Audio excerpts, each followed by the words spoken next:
Welcome to the Tech Egg. Don't get scrambled. Enjoy the video. You start by preparing the Mac. Verify it runs a SIP-enabled Mac OS and perform a quick backup so you can recover if needed. Once done, restart immediately and hold Command and R together to enter recovery mode. This is required because system integrity protection can only be toggled from recovery. Make sure your keyboard works and the Recovery Utilities window appears.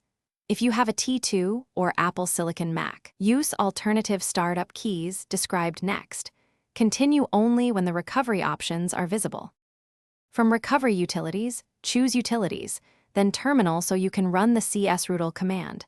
This is the authorized method to change SIP. You type csrootle disable and press return.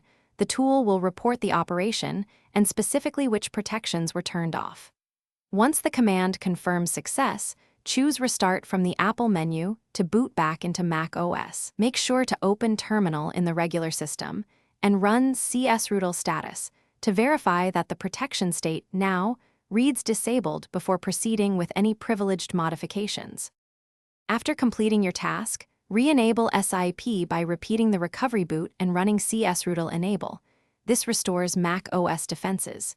If csrootle return not found or the command failed, make sure you truly booted into recovery, try Internet Recovery, or the correct Apple Silicon startup sequence.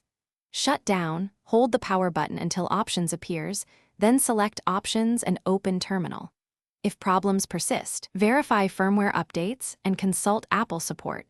Leaving SIP disabled exposes the system to risk, so re-enable as soon as practical.